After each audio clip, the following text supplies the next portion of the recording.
Welcome to Mystery Stories, where quiet villages hide restless secrets and every polite smile may conceal a dangerous truth.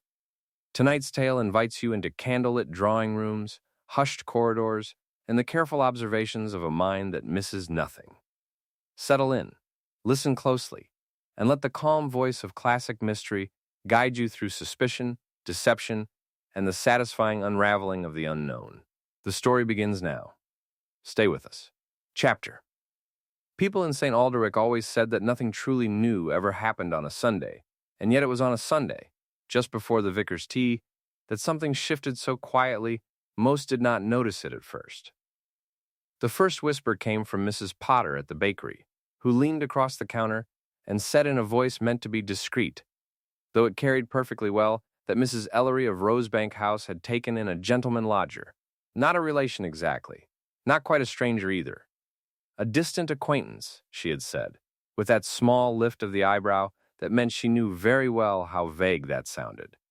By the time the church bells finished ringing, the entire village understood that someone new would be present at the vicarage tea, and in St. Alderwick, that was quite enough to cause a ripple beneath the calm surface of routine. Rosebank House stood slightly apart from the rest of the village cottages, its pale stone walls softened by climbing roses, and its windows always shining as though eager to reflect the afternoon sun. Mrs. Ellery, who had been widowed 3 years earlier, had maintained it with careful dignity. She had also, in recent months, taken to speaking of loneliness in a way that made neighbors murmur sympathetically. It was only natural, she had explained, that she might invite the occasional boarder for companionship. That was how Mr. Adrian Harcourt had been introduced. When he entered the vicarage garden that afternoon, he did so with an easy smile and a manner that suggested both confidence and restraint. He was neatly dressed, though not flamboyantly so, and he bowed slightly when introduced to each lady, his voice smooth and measured. He thanked the vicar's wife for the tea as though it were a grand favor rather than a simple courtesy. On the surface, there was nothing objectionable, and yet Miss Marple, seated near the lace-curtained window where she could observe both garden and drawing room without appearing to do so, felt the faintest prickle of curiosity.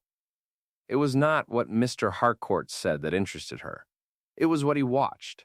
While others laughed at the vicar's mild jokes and admired the sponge cake, Mr. Harcourt's gaze moved from face to face, not resting long enough to be rude, yet never fully idle. When Mrs. Linton mentioned that Mrs. Ellery's late husband had left Rosebank House in very secure hands, Miss Marple noticed that Mr. Harcourt did not nod in polite agreement like the others. Instead, he tilted his head slightly, as though filing away the phrase, "secure hands." He then asked, in a tone almost casual, whether the late Mr. Ellery had been fond of making investments locally, or if his affairs had been managed in London. It was a precise question, too precise, perhaps, for idle conversation. Mrs. Ellery, fluttering slightly, replied that her husband had been most careful, that everything had been arranged properly, and that she herself had little head for such matters. At that, Mr. Harcourt smiled with reassuring warmth and said how wise it was to leave complicated concerns to capable advisers. Clara Ellery, seated beside her aunt, grew very still as he spoke. Her teacup paused halfway to her lips before she lowered it again. Miss Marple observed this without shifting her own pleasant expression. Clara was not a girl easily unsettled. She possessed a steady manner and a practical nature that the village approved of. Yet there had been something in Mr. Harcourt's tone, something that suggested not advice but assessment. As plates were passed and crumbs brushed discreetly from laps, a small piece of gossip drifted toward Miss Marple's ears. Mrs. Potter again was remarking that Mr. Harcourt had arrived at Rosebank House 2 days earlier than expected. "Quite a surprise," she whispered, "and with only one modest case. For a long stay you would think a gentleman might bring more." "Perhaps he intends to travel lightly," Miss Marple said gently, though her eyes were thoughtful. Travel lightly could mean many things. It could suggest spontaneity. It could also suggest preparation. Later, when the gathering shifted indoors to avoid a passing cloud, Miss Marple found herself standing near the mantelpiece beside Mr. Harcourt. He spoke of London with familiarity, mentioning certain clubs and streets with an ease that implied recent experience. Yet when asked directly how he had first come to know Mrs. Ellery, his answer was curiously vague. Through mutual acquaintances, he said smoothly, in a rather difficult period. He did not elaborate, and no one pressed him. It would have seemed impolite. But Miss Marple noticed the way Mrs. Ellery's hand tightened briefly around the edge of a chair as he spoke. The afternoon continued in its usual gentle rhythm, though beneath it there ran a faint current of unease. Clara spoke little. Mr. Harcourt positioned himself near her more than once, inclining his head as she answered questions about village life. He complimented her efficiency in managing her aunt's affairs. He asked whether she found St. Alderwick limiting for someone of her intelligence. It was phrased as flattery, but there was an undercurrent to it, as though he were testing the strength of her attachment to home. When the tea concluded and guests began their slow walk back along the gravel paths, Miss Marple chose her pace carefully so that she found herself beside the Rosebank House maid, a girl not given to dramatics but prone to quiet observation. The girl hesitated only a moment before confiding that Mr. Harcourt had taken an interest in the study on his very first evening. He had asked where Mr. Ellery used to keep his papers. He had admired the writing desk with unusual attention. He stood outside the door last night, the maid added softly. Quite still. I nearly dropped the tray when I saw him. Miss Marple did not react outwardly. She merely thanked the girl for the information and remarked that unfamiliar houses could be confusing at night. Still, she stored the detail carefully. A guest wandering once might be explained away. A guest standing silently outside a study door was something else. That evening, as the sky dimmed to a soft blue-gray, Miss Marple paused by her own cottage window, which afforded a partial view of Rosebank House across the lane. A single light burned in the study. It was later than usual. Through the curtains she could just discern the shadow of someone moving, pausing, then moving again. It was not the light-hearted pacing of someone reading for pleasure. It was deliberate. The next morning brought another small but telling moment. At the grocer's, Mrs. Linton mentioned that Mrs. Ellery had seemed flustered after tea, misplacing her keys and insisting they had been moved. Grief does that, Mrs. Linton said kindly. Makes one forgetful. Miss Marple agreed aloud, but privately she wondered whether forgetfulness had truly been the cause. She paid a polite call at Rosebank House that afternoon, ostensibly to return a borrowed book. The house felt slightly different, not disturbed, precisely, but altered in atmosphere. Mrs. Ellery greeted her warmly, yet there was a faint strain in her smile. Clara hovered protectively nearby. Mr. Harcourt joined them moments later, his manner as composed as ever. Miss Marple allowed her gaze to wander idly around the room. The framed photograph of Mr. Ellery, which had always stood squarely at the center of the mantelpiece, was angled slightly now. A small shift, easily dismissed. Yet dust patterns revealed it had rested long in its previous position. Someone had handled it recently. Admiring the portrait? She asked lightly. Indeed, Mr. Harcourt replied. One likes to understand the foundations of a household. The phrasing was curious. Foundations suggested ownership, structure, control. Clara's voice, when she spoke next, carried the faintest edge. My uncle believed in stability, she said. He arranged matters very clearly. Of course, Mr. Harcourt answered. Clarity is essential. Miss Marple's eyes rested briefly on Clara's face. There was worry there, though she tried to conceal it. Worry not merely for her aunt's health or comfort, but something more defined. As tea was served, Miss Marple observed another small detail. Mr. Harcourt added sugar to Mrs. Ellery's cup before she could do so herself. A thoughtful gesture, perhaps, yet he stirred it with unnecessary thoroughness, watching the liquid swirl as though considering something beyond sweetness. Conversation turned again, as village conversations often did, to money. Not directly, but in the gentle, roundabout way of discussing repairs, improvements, legacies. Mr. Harcourt listened intently. He asked whether Rosebank House required significant upkeep. He inquired, almost idly, whether Mrs. Ellery had considered altering certain arrangements since her husband's passing. Clara set down her cup rather more firmly than required. Miss Marple smiled and spoke of the importance of tradition in village life. "One must be careful," she said softly, "when changing arrangements that have served well for years. People grow accustomed to stability." Mr. Harcourt met her gaze for the briefest moment. His smile remained. His eyes did not. When she took her leave, Miss Marple walked slowly down the gravel path, feeling the quiet weight of what she had seen and heard. Nothing dramatic had occurred. No raised voices. No open quarrel. Only small shifts, precise questions, and a gentleman who watched too closely. That night, just before retiring, she saw once more the faint outline of a figure at the upstairs window of Rosebank House. Not Clara. The posture was different. Still, attentive, almost expectant. Why, Miss Marple wondered gently, would a mere guest need to measure a household so carefully? Why inquire so precisely about wills and investments?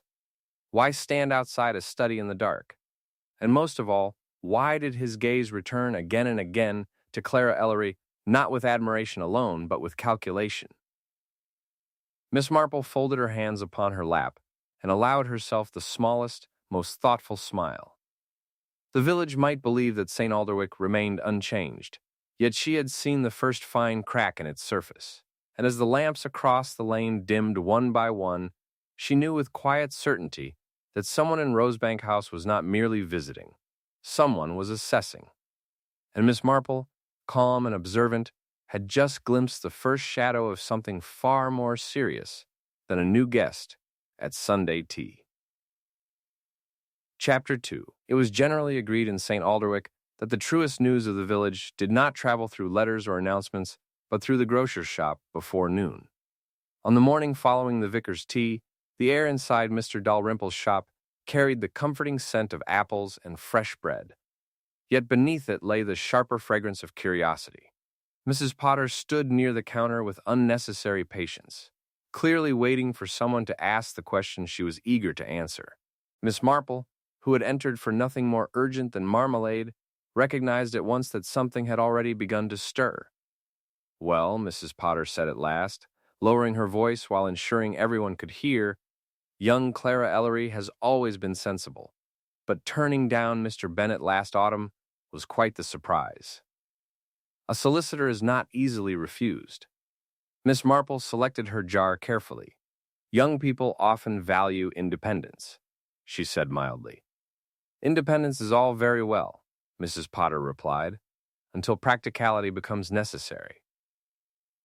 The remark lingered in the air, and Miss Marple noticed Mrs. Linton exchange a meaningful glance with the baker's assistant. Gossip, she reflected, often revealed more through tone than content. Clara's refusal of Mr. Bennet had clearly not been forgotten, and in a village such memories rarely remained idle for long. As Miss Marple stepped outside, she saw Mr. Harcourt walking along the lane toward Rosebank House. He paused briefly to examine the church notice board, though his eyes did not appear to read it.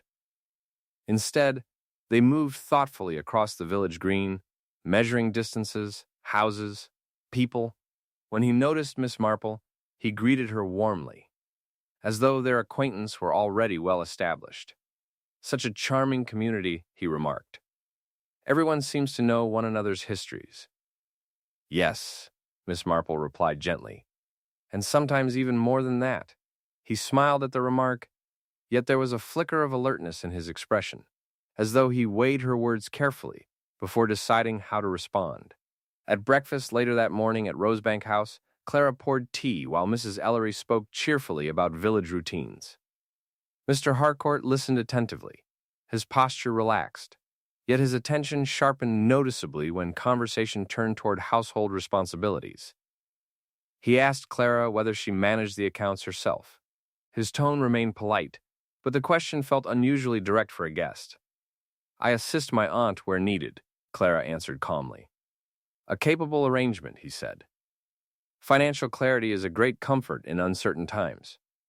The spoon in Clara's cup struck porcelain with a faint, sharp sound before she steadied it. Mrs. Ellery laughed lightly, dismissing the seriousness of the topic, yet Miss Marple, who had arrived shortly afterward for a brief visit, noticed how Clara avoided meeting Mr. Harcourt's eyes. Miss Marple accepted tea and allowed conversation to drift toward harmless subjects.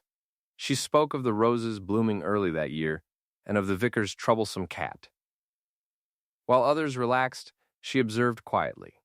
Mr. Harcourt asked questions without appearing to do so, guiding discussions gently toward property, inheritance, and longevity. Each inquiry was wrapped in courtesy, yet together they formed a pattern too deliberate to ignore. During a pause in conversation, Miss Marple's gaze rested upon the mantelpiece. The photograph of Mr. Ellery had been moved again, this time positioned closer to the edge. Dust marks showed its previous placement clearly. She remarked lightly upon the handsome frame. "Oh," Mrs. Ellery said, glancing at it with mild confusion, "I thought it was farther back." "I admired it yesterday," Mr. Harcourt added smoothly. "A distinguished gentleman." Miss Marple nodded, though privately she noted that admiration rarely required repeated handling. Later that afternoon, Miss Marple walked through the garden with Clara, who seemed eager for fresh air. The roses swayed gently, and for a moment the world appeared entirely peaceful. Yet Clara spoke with unusual hesitation. "Mr. Harcourt is very attentive," she said at last. "Too attentive, perhaps. He asks many questions about my aunt's comfort. And about arrangements?" "Arrangements can mean many things," Miss Marple replied softly. Clara lowered her voice. "He asked whether my uncle altered his will shortly before his passing." It seemed an odd curiosity. Miss Marple's expression remained kindly neutral, though her thoughts sharpened. Such a question from a recent guest was not merely conversational. Before she could respond, the gardener approached carrying tools. He mentioned casually that someone had been in the back garden late the previous evening. "Thought it might be you, miss," he said to Clara, but the figure went toward the study window. Mr. Harcourt later explained he had been admiring the moonlight and lost track of time. His explanation was pleasant enough, yet Miss Marple noticed soil along the edge of his cuffs, darker than the gravel paths, richer like earth recently disturbed. That evening brought another small disturbance. Clara discovered that a small brass key, normally kept in her aunt's writing desk, was missing. The key opened a locked iron box containing personal papers. Mrs. Ellery insisted she must have misplaced it herself and grew flustered at the suggestion of searching further. "Things do wander off," Mr. Harcourt said reassuringly, "particularly in busy households." Miss Marple watched him as he spoke. His tone was calm, almost soothing, yet his gaze flickered briefly toward the study door before returning to the group. Later, while the household prepared for supper, Miss Marple lingered in the drawing room under the pretense of examining a bookcase. She noticed the faint scent of polish recently applied near the writing desk, as though someone had wiped its surface carefully. The drawers were aligned perfectly, too perfectly, she thought, as if replaced with deliberate precision. At supper, conversation remained pleasant, yet subtle tensions surfaced. Mr. Harcourt complimented Clara's intelligence again, suggesting she might find greater opportunities beyond village life. Clara responded politely but firmly that she preferred familiarity to ambition. "A pity," he said lightly. "One should never remain confined by circumstance." The remark hung strangely in the air. Mrs. Ellery seemed not to notice, but Miss Marple saw Clara's shoulders stiffen. As twilight deepened, Miss Marple prepared to leave. Passing the study, she observed that its door stood slightly ajar. Inside, papers rested neatly upon the desk, yet one drawer remained open by a fraction, enough to suggest recent use. She closed it gently without comment. Outside, the evening air felt cooler than expected. The village lamps flickered to life one by one, casting long shadows across the lane. Miss Marple paused briefly, glancing back toward Rosebank House. A silhouette moved behind the study curtains, still and watchful. The following morning, fresh gossip arrived. The vicar's wife mentioned that Mr. Harcourt had once worked in property negotiations in London, assisting elderly clients with complicated estates. Very respectable work, she said, though rather serious for such a young man. Miss Marple smiled politely, yet her thoughts moved elsewhere. Property negotiations required patience, observation, knowledge of human weakness. That afternoon, she returned a borrowed teacup to Rosebank House and found Mrs. Ellery resting, while Mr. Harcourt sorted correspondence at the writing desk. He rose immediately, courteous as ever, yet Miss Marple noticed the quick motion with which he closed a folded paper before she could read its heading. "Administrative trifles," he explained pleasantly. "I am sure they are," she replied. Clara entered moments later, visibly relieved to see her. As they spoke, Miss Marple observed again the careful positioning of objects, the photograph, the desk, the locked cabinet, now discreetly closed. Small adjustments, each insignificant alone, yet collectively suggesting someone studying the mechanics of the household. When Miss Marple finally departed, her mind was quiet but alert. Nothing yet justified alarm. No accusation could be made. Yet patterns were forming, as surely as threads woven into fabric. Why would a guest concern himself so deeply with wills and finances? Why wander gardens at night, or handle objects without need? And why did every conversation seem gently steered toward Clara's future? As she walked home beneath the soft evening sky, Miss Marple reflected that danger rarely appeared in dramatic gestures. More often it arrived politely, carrying compliments and careful smiles. Behind her, the curtains of Rosebank House shifted slightly, as though someone watched her departure with interest. And Miss Marple, her expression serene, began to suspect that admiration and curiosity were only disguises for a far more deliberate intention, one that had not yet revealed its true purpose, but was drawing steadily closer to it. Chapter 3. The first sign that something was amiss came not through alarm or argument, but through laughter that lasted just a moment too long. In St. Alderwick, garden parties were predictable affairs, filled with polite compliments, carefully sliced cakes, and conversations that circled safely around weather and flowers. Yet on the afternoon of Mrs. Ellery's gathering at Rosebank House, there lingered beneath the pleasant chatter a faint tension that even the birds seemed to notice, for they fluttered restlessly among the hedges as guests arrived. Miss Marple entered through the garden gate precisely on time, carrying a small parcel of homemade preserves. She paused briefly to observe before joining the others. The lawn had been arranged charmingly with white chairs and linen-covered tables, roses blooming in generous abundance along the borders. Mrs. Ellery sat beneath a parasol, smiling brightly, though her movements appeared slightly slower than usual.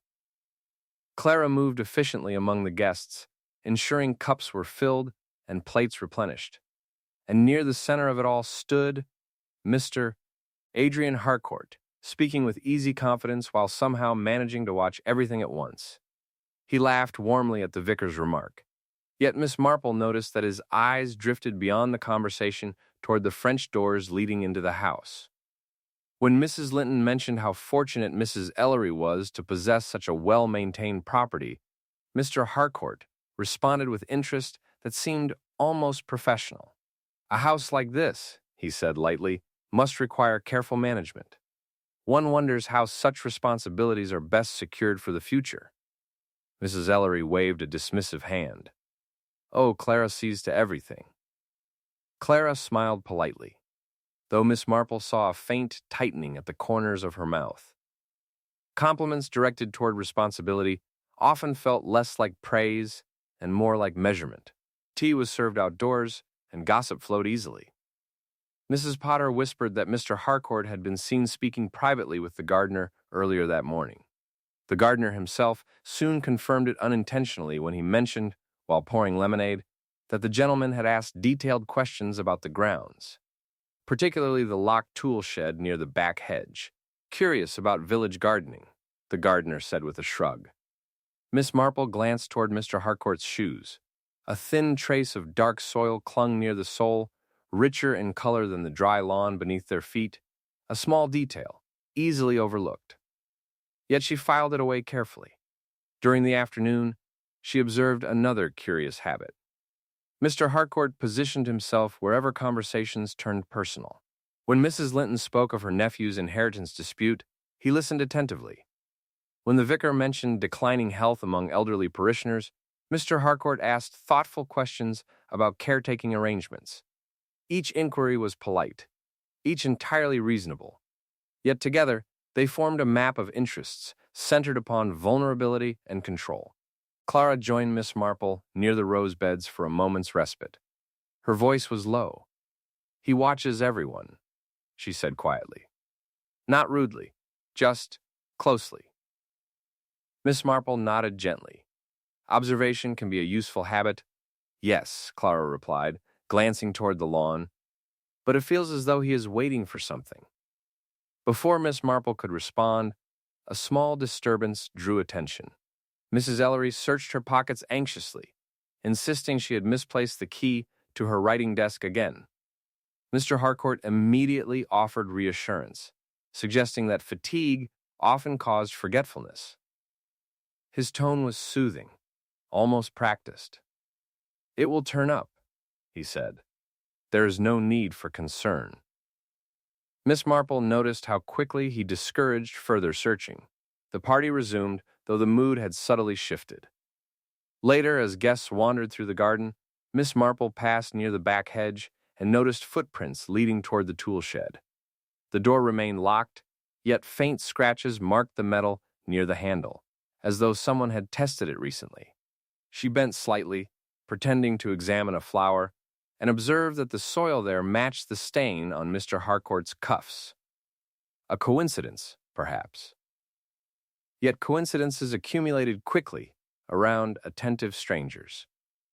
When she returned to the lawn, she overheard Mr. Harcourt speaking with Mrs. Ellery about household routines. He asked when letters typically arrived, whether important documents were stored safely, and whether Clara assisted with correspondence. The questions were wrapped in concern, but Miss Marple sensed calculation beneath them. As afternoon faded into early evening, a breeze stirred the roses, carrying with it a faint unease. Clara approached Miss Marple again, this time visibly troubled. "I found something odd this morning," she said softly. "The small iron box in my aunt's study, the one containing papers, its key is missing entirely now. Aunt insists she moved it herself, but she never forgets such things." Miss Marple's expression remained calm. "Objects do not vanish without reason," she said gently. At that moment, Mr. Harcourt appeared beside them, smiling as though summoned by coincidence.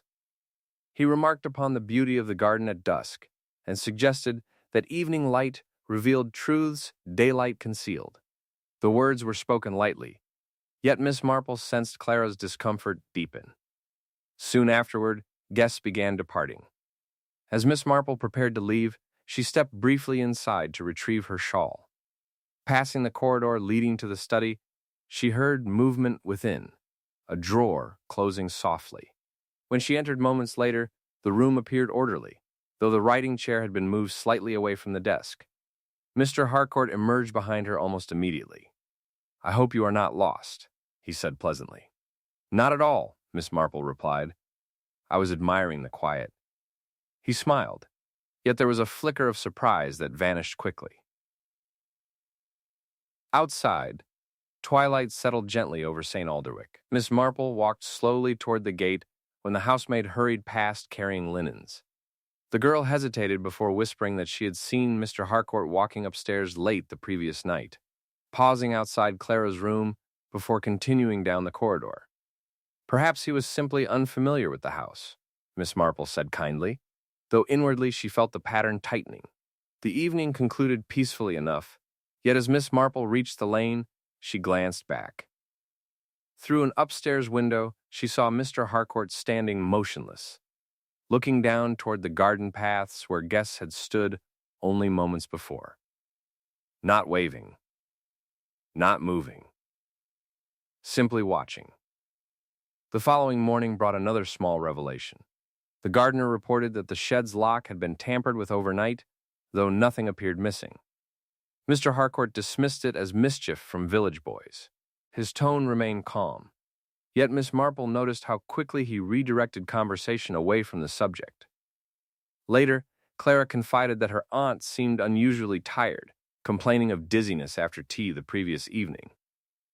Nothing serious, the doctor said. Still, the timing lingered in Miss Marple's thoughts.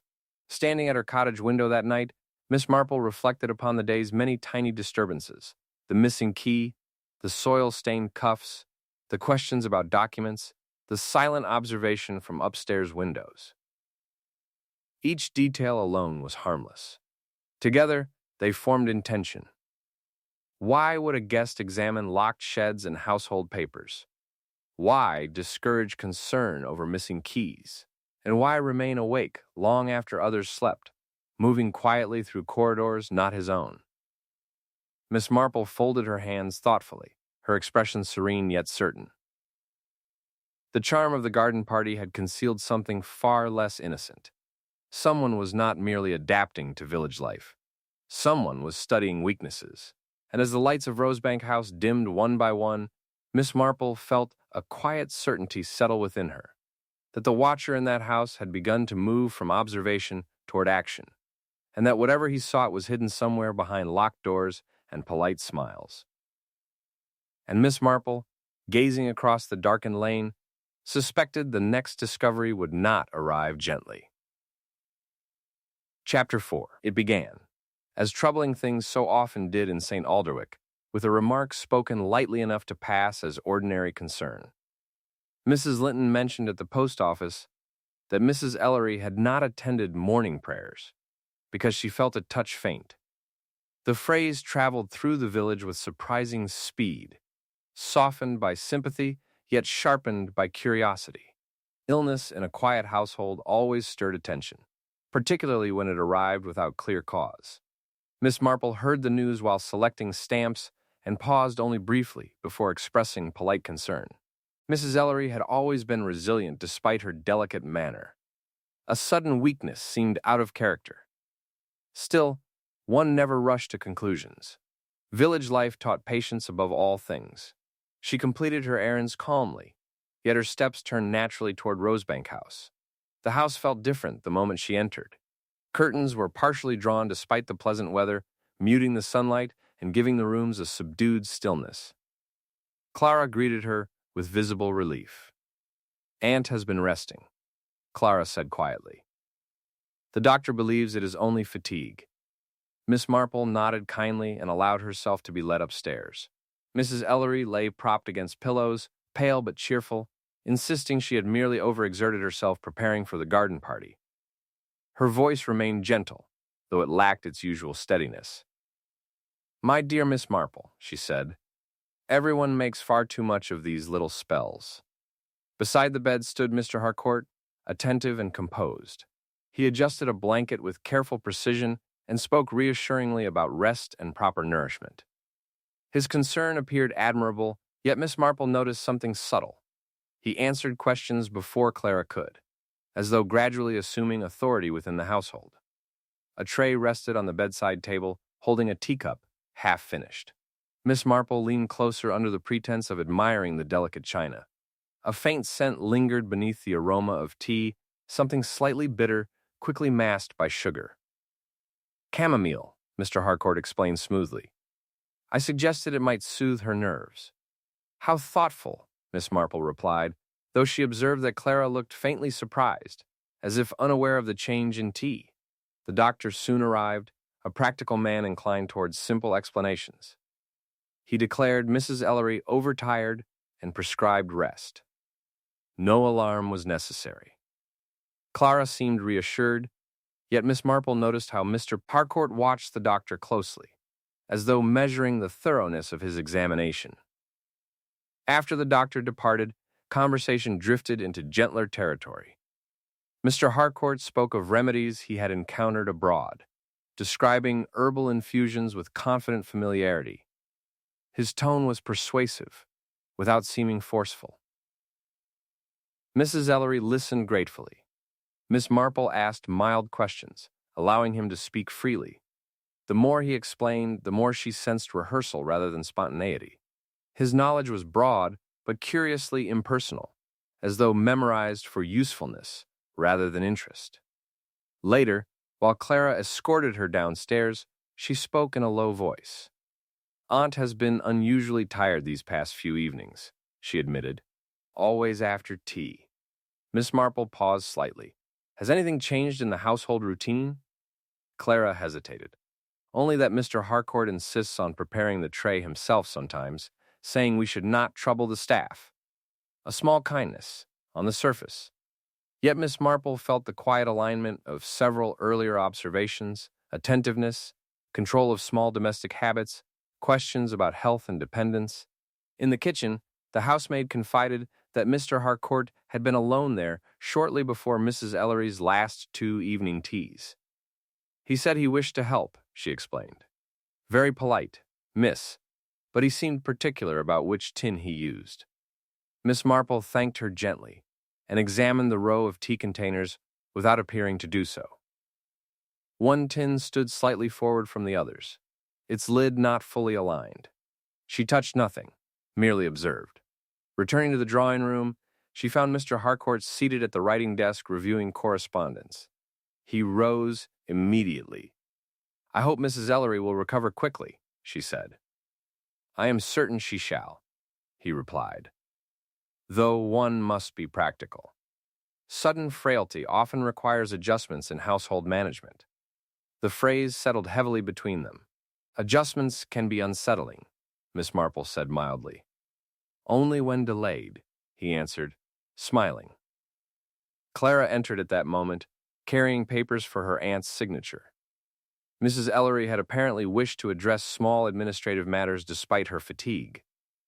Mr. Harcourt guided Clara toward the desk, indicating where signatures should be placed. Miss Marple watched carefully. Mrs. Ellery's handwriting appeared weaker than usual, her hand trembling slightly. Mr. Harcourt steadied the paper with gentle efficiency, explaining each document in calm tones. Clara looked uncertain, but said nothing. The scene was domestic, polite, entirely proper, and yet Miss Marple felt a quiet unease. Important decisions made during illness were rarely wise. Soon afterward, Mrs. Ellery grew tired again, and the papers were set aside. Mr. Harcourt gathered them neatly, aligning the edges with deliberate care before placing them in a folder. As afternoon faded, Miss Marple prepared to leave. Passing through the corridor, she noticed the study door closed firmly, its handle polished to unusual brightness. Someone had handled it often that day. Outside, the air felt refreshingly cool. She walked slowly toward the lane when the gardener approached, removing his cap respectfully. "Strange thing," he said. "Saw the gentleman earlier examining the herb beds. Asked which plants might make a person sleepy if brewed strong enough." Thought it an odd sort of question. Miss Marple smiled faintly. Curiosity takes many forms. Yet, inwardly, another piece settled into place. The following evening brought further concern. Clara arrived at Miss Marple's cottage visibly troubled, explaining that her aunt had again felt dizzy after tea and complained of unusual weakness in her hands. The doctor still insisted it was fatigue, though he advised careful monitoring. "Mr. Harcourt says she must avoid excitement," Clara added. "He has begun organizing household matters himself to spare her worry." Miss Marple listened quietly, offering tea and calm reassurance.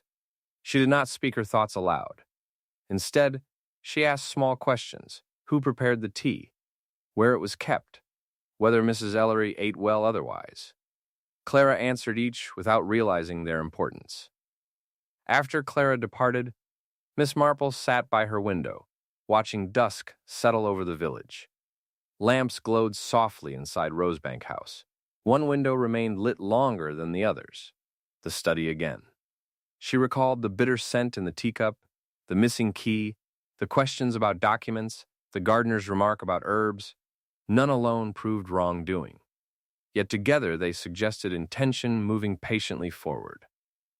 Illness could create dependence. Dependence invited influence. Influence allowed change. Later that night, as she prepared for bed, Miss Marple noticed movement across the lane. A figure crossed the upstairs corridor carrying a tray. The posture was unmistakable, calm, deliberate, unhurried. Mr. Harcourt. Why, she wondered gently, had a guest assumed such careful control over the smallest domestic details? Why prepare tea personally? Why encourage decisions during weakness? And most troubling of all, why did Mrs. Ellery's illness appear only after his arrival? Miss Marple folded her hands thoughtfully, her expression serene though her mind moved swiftly beneath the calm surface. Patterns were no longer forming by chance. They were being arranged.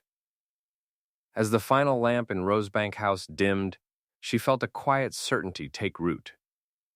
The household was changing shape, guided by unseen pressure. Someone was not merely observing now. Someone was preparing the next step. And Miss Marple, gazing into the quiet night, suspected that what appeared to be simple kindness might soon reveal itself as something far more dangerous, unless she understood the design before it was completed. Chapter 5. The first hint arrived not as a discovery, but as a smell, faint, sharp, and entirely out of place in a house that prided itself on order. Miss Marple noticed it the moment she stepped into the drawing room of Rosebank House that afternoon. A delicate trace of scorched paper lingering beneath the usual fragrance of polish and roses. It was subtle enough that another visitor might have ignored it, yet to Miss Marple it suggested interruption, haste, and something someone had wished to erase. Mrs. Ellery was resting again, Clara explained, her strength returning only slowly. The illness had settled into the household like unwelcome weather, altering routines without announcement. Curtains remained half-drawn. Voices stayed lowered. Even footsteps seemed softer, as though the house itself had grown cautious. Mr. Harcourt greeted Miss Marple warmly, expressing gratitude for her visit with practiced sincerity.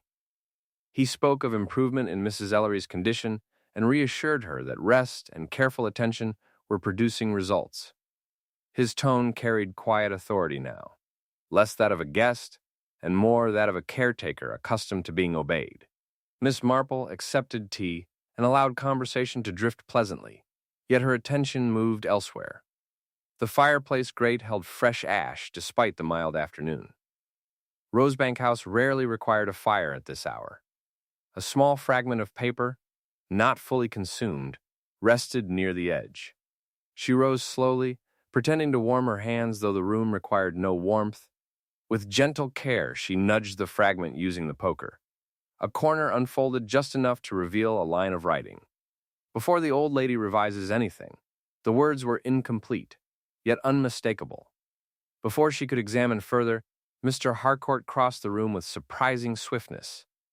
"Allow me," he said lightly, taking the poker and stirring the ashes with unnecessary enthusiasm. The remaining fragment curled inward and vanished beneath glowing embers. "A draft of correspondence," he explained smoothly. "Quite dull administrative matters." Miss Marple smiled pleasantly. Administrative matters often become more interesting than expected. For a brief moment his smile faltered, not visibly enough for most, but long enough for her to notice. Clara entered carrying fresh cups, and conversation resumed. Yet Miss Marple observed a subtle shift. Mr. Harcourt remained attentive, but beneath his politeness lay watchfulness, as though measuring how much she had seen. A few minutes later, Mrs. Linton arrived unexpectedly, bringing flowers and, more importantly, news. She spoke excitedly of a woman in a neighboring village whose companion had assisted her in reorganizing her estate shortly before her passing. "A most devoted gentleman," she said, "handled everything." Mr. Harcourt listened with polite detachment, though Miss Marple noticed his fingers tighten briefly around his teacup. After Mrs. Linton departed, Clara excused herself to check on her aunt. Miss Marple remained seated, allowing silence to settle comfortably between herself and Mr. Harcourt. "You find village life agreeable?" she asked gently. "Very much," he replied. "There is simplicity here. People trust one another." "Yes," she said softly. Trust is a valuable responsibility. He inclined his head slightly, studying her now with greater care than before. Later, while Clara was upstairs, the housemaid entered to clear the tray. She hesitated before whispering that she had overheard raised voices the previous evening, not loud, but urgent, between Clara and Mr. Harcourt near the study. He said changes were necessary. The girl murmured. Miss Clara sounded upset. Miss Marple thanked her kindly and said nothing further, though her thoughts deepened. Disagreement suggested resistance, and resistance often accelerated plans already in motion. When Clara returned, she appeared tired but determined. She mentioned casually that old letters had been sorted that morning, many burned to reduce clutter. The explanation sounded reasonable, yet Miss Marple recalled the half-burned fragments' wording. Not personal sentiment. Instruction. As afternoon faded, Miss Marple wandered briefly into the garden. The air felt heavy with approaching rain. Near the side path she encountered the postman, who remarked that several letters addressed to Mr. Harcourt had arrived recently, all forwarded from different locations. Travels often, that one, the postman said. Hard to keep track of where he belongs. Miss Marple thanked him and continued walking slowly. A man without fixed address could easily leave behind unfinished histories. Inside again, she noticed the writing desk open. Papers were stacked neatly, though one indentation in the blotter suggested a document recently removed. A faint rectangular outline remained where something important had rested for some time. Mr. Harcourt appeared behind her almost immediately. Searching for something? He asked pleasantly. Only admiring order, she replied. Order is essential, he said, particularly when households face uncertainty. The phrasing carried quiet emphasis. Miss Marple sensed that illness, paperwork, and authority were being carefully woven together. Tea was served once more before her departure. This time she observed closely, as Mr. Harcourt prepared Mrs. Ellery's cup himself before sending it upstairs. He measured carefully, stirring longer than necessary. Clara watched uneasily but said nothing. A small domestic detail, easily dismissed, yet repetition transformed kindness into pattern. Before leaving, Miss Marple asked gently whether Mrs. Ellery had many visitors in recent years. Very few, Clara admitted. She prefers familiarity. And Mr. Harcourt? Miss Marple asked lightly. He wrote offering assistance after my uncle's passing, Clara said slowly. Said he had known someone connected with father years ago. Aunt believed it a kindness. Miss Marple nodded, though inwardly she marked the vagueness again. Connections without specifics often concealed invention. As evening approached, rain began softly against the windows. Miss Marple stepped into the hallway to collect her shawl and noticed a small leather valise resting near the staircase. Mr. Harcourt's. Its clasp stood slightly open. Inside, she glimpsed folded papers tied with ribbon before footsteps approached, and she moved away politely. Mr. Harcourt closed the valise at once. Travel habits, he said with a smile. I keep everything prepared. For departure? She asked gently. For opportunity, he replied. Outside, the rain cooled the air, and Miss Marple walked home slowly beneath her umbrella. Her mind arranged the day's observations with quiet precision, the burned letter mentioning revision, forwarded correspondence, the increasing control over tea and documents, Clara's unease, Mrs. Ellery's continued weakness. None alone proved wrongdoing. Yet together they suggested planning, patient, methodical planning. That evening, Mrs. Potter arrived at her cottage with fresh gossip. A gentleman matching Mr. Harcourt's description had once served as companion to an elderly widow in another county. The woman had died after a brief illness, not long after revising her estate arrangements. Nothing improper had ever been proven, of course. Just coincidence, Mrs. Potter concluded. Yes, Miss Marple said thoughtfully. Coincidence is a comforting explanation. After her visitor left, Miss Marple sat quietly by the window, watching lamplight glow from Rosebank House through the rain. She considered the burned letter's warning before the old lady revises anything. Someone feared change. Someone needed decisions made quickly. A gentle illness could create urgency. Urgency could produce signatures. And signatures could alter everything. Across the lane, an upstairs light moved from room to room before settling once again in the study. Miss Marple's expression remained serene, yet her thoughts sharpened with certainty. The pattern was no longer forming slowly. It was nearing completion. Why destroy a letter unless it revealed intention? Why guide an invalid toward paperwork? And why remain so carefully watchful unless time itself had become important? As the rain deepened and night settled fully over St. Alderwick, Miss Marple felt a quiet conviction take hold. Someone in Rosebank House was no longer merely arranging circumstances. Someone was racing against something unseen. And Miss Marple, folding her hands gently in her lap, suspected that whatever step came next would not be hidden behind politeness for much longer, and that the truth, once revealed, might arrive too late unless she understood it very soon. Chapter 6. The remark that unsettled Clara most was spoken in the calmest voice imaginable. It came just after breakfast, while sunlight lay gently across the breakfast table and the silverware gleamed with deceptive cheerfulness. Mr. Harcourt, buttering his toast with deliberate care, said that uncertainty in life could often be resolved by decisive commitment. He spoke as though discussing the weather, yet his eyes rested steadily on Clara as he continued. A household benefits greatly, he added, from firm leadership, particularly when health is fragile. Clara's hand paused above the teapot. Mrs. Ellery, pale but smiling bravely, seemed not to grasp the weight beneath the words. Miss Marple, who had accepted an invitation to join them that morning, noticed the faint tightening in Clara's posture before she resumed her task. It was then that Mr. Harcourt, with unhurried confidence, announced that he had been reflecting upon the future. He spoke warmly of his admiration for Clara's capability, her devotion to her aunt, her practical intelligence. Each compliment was placed carefully, like a stone laid to form a path. Then, in a tone still measured and courteous, he suggested that such harmony might be preserved permanently through marriage.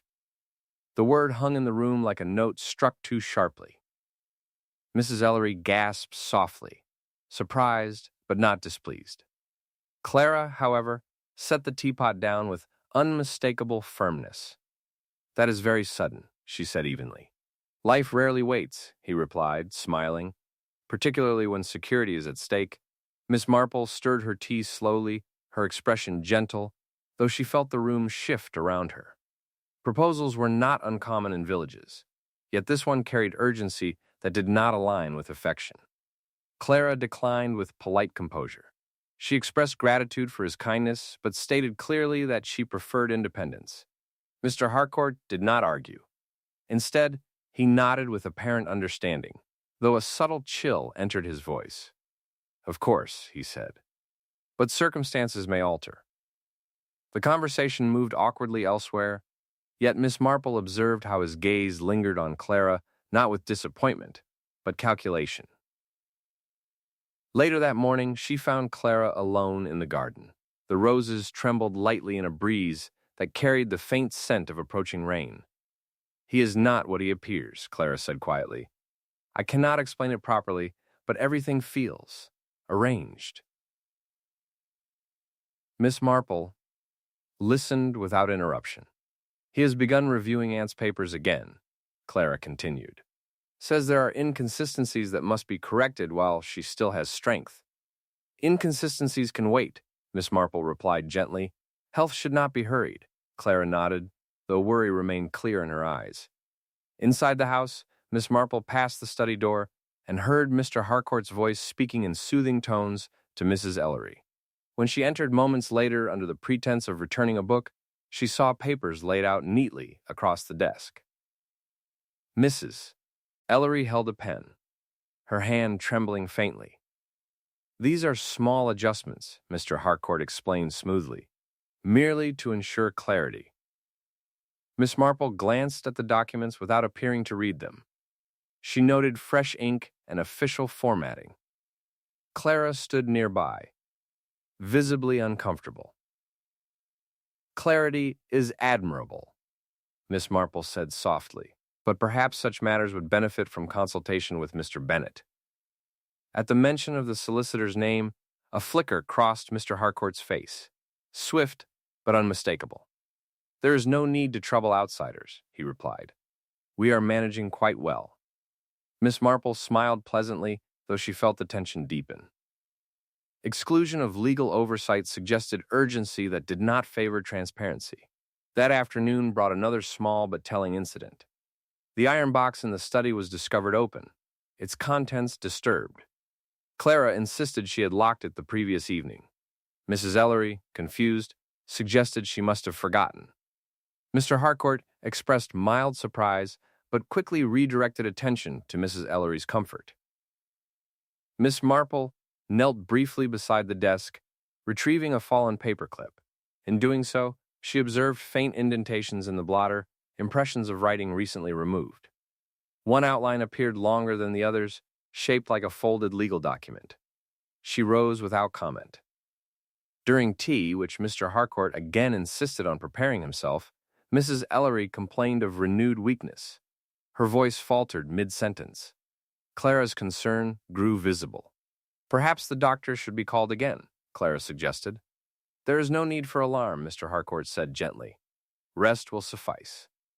His tone carried quiet authority, discouraging further discussion. Miss Marple accepted her cup, but did not drink. Instead, she noted the faint bitterness beneath the sweetness once more. Her eyes moved briefly toward the small valise resting near the staircase. Always packed, always within reach.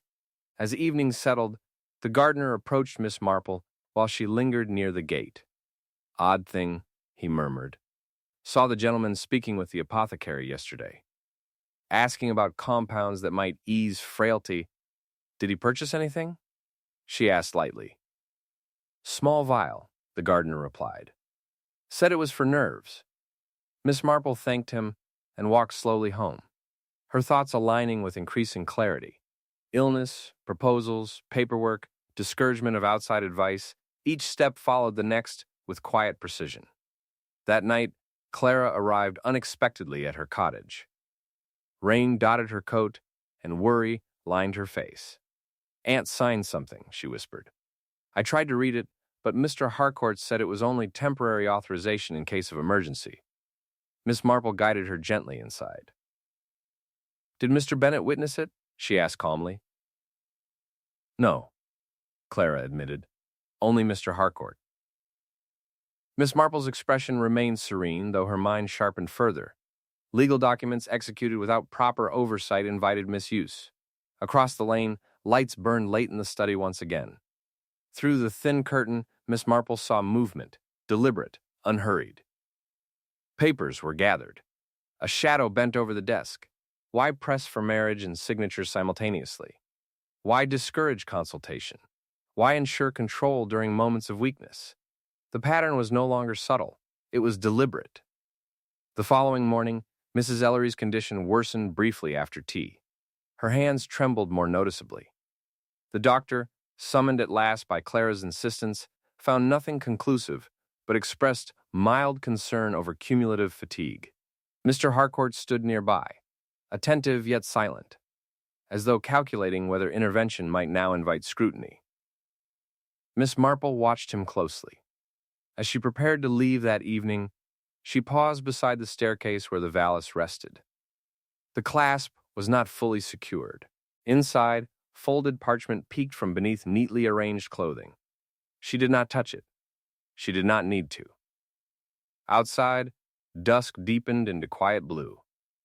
The village appeared peaceful, unaware of the careful pressure building within Rosebank House. Miss Marple walked slowly toward her cottage, her thoughts calm but decisive. Someone had grown impatient. Marriage would grant permanent authority. A signed document would secure immediate control. Illness would justify both. And if refusal continued, she paused at her window, gazing across the lane. A single upstairs light glowed steadily. A figure stood beside it, motionless, Mr. Harcourt was no longer merely observing. He was adjusting his approach, and Miss Marple, her expression thoughtful yet resolute, sensed that patience on his part was thinning, and that whatever he attempted next might not rely solely on persuasion. The air felt heavier than before, and she knew, with quiet certainty, that the next move would reveal whether his careful planning was nearing completion or beginning to unravel. Chapter 7. The storm announced itself long before the rain began. All afternoon the sky had worn a strange color, pale and watchful, as though holding its breath. In St. Alderwick, weather often shaped mood more than conversation did, and by early evening even the birds had grown silent. It was Mrs. Potter, hurrying past Miss Marple's cottage with her shawl clutched tightly, who delivered the first uneasy remark. "Rosebank House has sent twice for the doctor today," she whispered. "Mrs. Ellery worse again. Such dreadful weakness." Miss Marple did not appear startled. She merely thanked Mrs. Potter and closed her gate carefully. The pattern she had been observing had begun to accelerate. Illness that deepened in small increments often meant accumulation rather than chance. When she arrived at Rosebank House, thunder rolled faintly in the distance. The front door opened before she could knock fully, as though someone had been watching for arrivals. Clara stood there, pale and strained. "She can barely lift her hands," Clara said softly.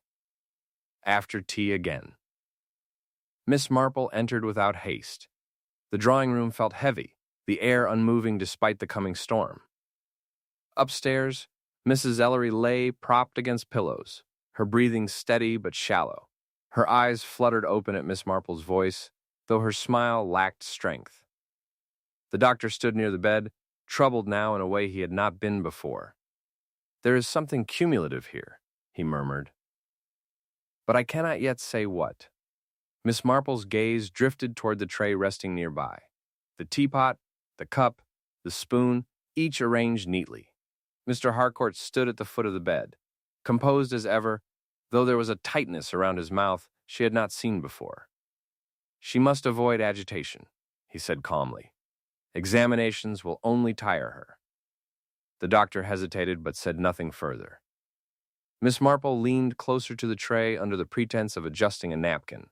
She noticed faint residue clinging to the inside rim of the cup, slightly darker than usual tea stain. The scent rose again, mild, almost masked by sugar. A small detail, yet repetition made it speak. When the doctor departed, promising to return with additional tests, thunder cracked sharply overhead. Rain began at once, heavy and insistent against the windows. Clara remained by her aunt's side, while Mr. Harcourt moved downstairs to prepare another infusion he insisted would strengthen her. Miss Marple followed him quietly. In the kitchen, he stood alone at the counter, his movements precise. A small tin lay open beside the tea caddy. His back stiffened slightly when he realized she had entered. "Such weather," he said smoothly. "One worries it may disturb her rest." "Storms often reveal what is hidden," Miss Marple replied gently. His hand paused only briefly before continuing to stir. She observed without interference. From the valise resting near the door, he withdrew a small paper packet. His fingers moved quickly, emptying a trace amount into the teapot before adding hot water. The motion was practiced, controlled. He replaced the packet swiftly when he sensed her gaze. "Herbs," he explained lightly. "To ease trembling." Miss Marple nodded, though her eyes had sharpened. A subtle shift had occurred. His composure now carried strain. Patience had thinned. Upstairs, Clara's voice trembled as she urged her aunt to drink. Mrs. Ellery obeyed weakly, trusting as always. Miss Marple sat quietly beside them, speaking of harmless village matters to soothe the room. Yet she watched carefully as minutes passed. Within a short while, Mrs. Ellery's fingers began to tremble more noticeably. Clara looked at Miss Marple in alarm. "It is the tea," Clara whispered. Miss Marple did not answer directly. Instead, she rose calmly and suggested fresh air. She requested that the remaining tea be set aside. Clara complied at once. Downstairs, thunder rattled the windows. Mr. Harcourt stood near the fireplace, unusually still. "The doctor will only complicate matters," he said quietly. "Weak hearts cannot withstand repeated interference." "True," Miss Marple replied softly, "but unexplained weakness deserves clarity." There was a faint shift in his tone now, no longer smooth, but edged. "Clarity can be dangerous," he said. "For whom?" she asked gently. Silence answered. Moments later, the doctor returned unexpectedly, having reconsidered his earlier uncertainty. Miss Marple quietly suggested examining the tea leaves separately. The doctor, cautious but now alert, agreed. When the leaves were inspected more closely under proper light, faint granules clung among them, not common to ordinary blends. The doctor's expression darkened. "I shall have these tested at once," he said. Clara's face drained of color. She turned slowly toward Mr. Harcourt. He maintained composure, though his stillness had grown rigid. "This is absurd," he said calmly. "Surely you do not suspect." Miss Marple interrupted gently, her voice steady and kind. "No one suspects yet. We are merely observing." Another small but telling detail emerged when Clara, searching for reassurance, checked the small valise near the staircase. Inside, tucked beneath neatly folded shirts, she found folded parchment bearing recent signatures, including her aunt's, transferring temporary authority over financial decisions to Mr. Harcourt in the event of incapacity. The document bore no witness beyond his own. Clara held it with trembling hands. Thunder roared above as if echoing the revelation. The doctor returned from examining the packet Miss Marple had glimpsed. It contained a mild but cumulative substance, not immediately harmful in small doses, yet capable of producing weakness and confusion if administered gradually. All eyes turned toward Mr. Harcourt. For a brief moment, the careful mask slipped. Calculation gave way to irritation. "You misunderstand," he said quietly. "I intended only to protect her. Decisions must be made while she still possesses clarity." "Clarity achieved through frailty?" Miss Marple asked softly. His gaze met hers, no longer polite. "You see too much," he replied. Miss Marple's expression remained serene. One only needs to notice what repeats. Outside, the storm intensified, wind pressing against the windows as though the house itself resisted. Clara stepped back from him. "You made her ill," she whispered. He did not answer directly. Instead, he glanced toward the door, calculating distance and opportunity. But the doctor had already sent for assistance. The village constable arrived sooner than expected, summoned quietly by Miss Marple earlier when patterns had begun aligning too clearly to ignore. Mr. Harcourt stood very still as the situation closed around him. His careful patience had faltered at the final stage. As the constable approached, rain battered the glass and lamplight flickered. Miss Marple watched him without triumph, only certainty. The watcher had underestimated the quiet observer across the lane. And as the storm raged outside Rosebank House, she sensed that the final revelation, the full shape of his design, would soon emerge entirely. For patience had ended on both sides. And though Mrs. Ellery still lay weak upstairs, the greater weakness in the room had just been exposed, and it did not belong to her. Chapter 8. By morning the storm had passed, yet Rosebank House did not feel lighter for it. The rain had washed the garden paths clean, leaving the roses bowed beneath droplets that caught the pale sunlight. Inside, however, the air carried the weight of revelation. Word had not yet spread fully through St. Alderwick, but something in the village's quiet suggested awareness waiting just beyond the hedges. Mrs. Ellery rested more comfortably now. The doctor had confirmed that the substance found among the tea leaves, though administered in small amounts, had gradually weakened her. Removed from her routine and treated promptly, she was already regaining steadiness. Clara had not left her side since the storm. The relief in her face was unmistakable, though shadowed by disbelief. Mr. Adrian Harcourt sat in the drawing room under the watch of the village constable, his composure restored but thinner than before. Without the careful rhythm of control he had cultivated, he appeared less confident, more exposed. His valise lay open on the table before him, its contents examined piece by piece. Miss Marple entered quietly, her presence neither dramatic nor hesitant. She greeted Mrs. Ellery upstairs first, offering gentle reassurances. Only then did she descend to the drawing room, where the final pieces of the pattern awaited arrangement. The constable inclined his head respectfully. "We have found documents transferring temporary authority over Mrs. Ellery's financial affairs to Mr. Harcourt," he said, "signed during her recent weakness." Mrs. Ellery, now seated carefully in a high-backed chair, looked from one face to another in confusion. "I believed they were routine matters," she said faintly. He explained that it was precautionary. Miss Marple's voice remained warm. "Precaution is sensible, yet it must be transparent." She turned her attention toward Mr. Harcourt. "You arrived earlier than expected, with little luggage. You asked precise questions regarding investments and wills. You handled the photograph of Mr. Ellery more than once, as though studying the former structure of the household.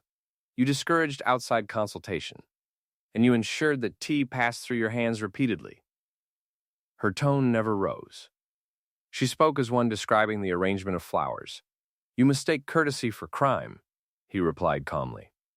"Courtesy does not require burned letters," she said gently. The half-destroyed fragment had been retrieved from the grate after the storm. Though incomplete, it bore enough to reveal instruction. The signature matched correspondence found in his valise, letters forwarded from multiple addresses, some linked to a previous household in another county. The constable cleared his throat. "We have also received confirmation this morning," he said carefully, "that a widow in Berkshire altered her estate under Mr. Harcourt's guidance shortly before a sudden decline in health. No charges were brought at the time. A subtle shift passed across Mr. Harcourt's face, not fear, but recognition that concealment had ended." Miss Marple continued quietly. "You relied upon patience, small doses, gradual weakness, dependence encouraged through apparent kindness, a proposal offered to secure permanent authority when temporary measures proved insufficient." Clara stood beside her aunt, her hand steady now. "You watched too closely," Clara said softly. Mr. Harcourt's gaze flickered briefly toward her. "Observation is prudent," he replied. "Observation without conscience becomes exploitation," Miss Marple answered gently. The room remained still. Outside, a single bird called hesitantly from the garden hedge. The doctor entered once more, confirming the analysis of the tea leaves and the substance found in the small packet retrieved from Mr. Harcourt's belongings. It was not immediately dangerous in small amounts, but cumulative in effect, capable of producing frailty that could be mistaken for natural decline. "The pattern is clear," the doctor said quietly. Mr. Harcourt rose slowly, his calm returning in a final attempt at dignity. "I intended no permanent harm," he said, "only to ensure proper stewardship." "Stewardship does not require secrecy," Miss Marple replied. The constable stepped forward. At that moment, Mrs. Ellery spoke, her voice steadier than it had been in days. "You stood beside my bed and called it care," she said faintly. "You told me I must act quickly, for my strength might fail entirely." Silence followed. It was then that the last element came into focus. Among the documents in his valise lay not only the temporary authorization, but a draft revision of Mrs. Ellery's will, transferring primary control of Rosebank House and its holdings to Mr. Harcourt upon marriage to Clara, with alternative clauses granting him management rights in the event of Clara's refusal and Mrs. Ellery's incapacity. The document bore prepared witness lines left conspicuously blank. Miss Marple regarded it thoughtfully. "You anticipated each outcome," she said softly. "Acceptance, refusal, prolonged illness.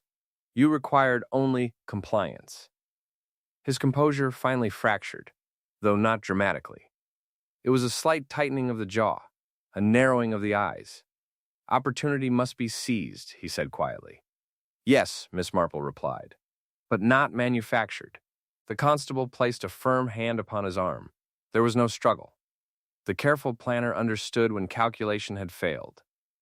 As he was led toward the door, his gaze swept once more across the room, measuring, assessing, even now unwilling to relinquish control entirely.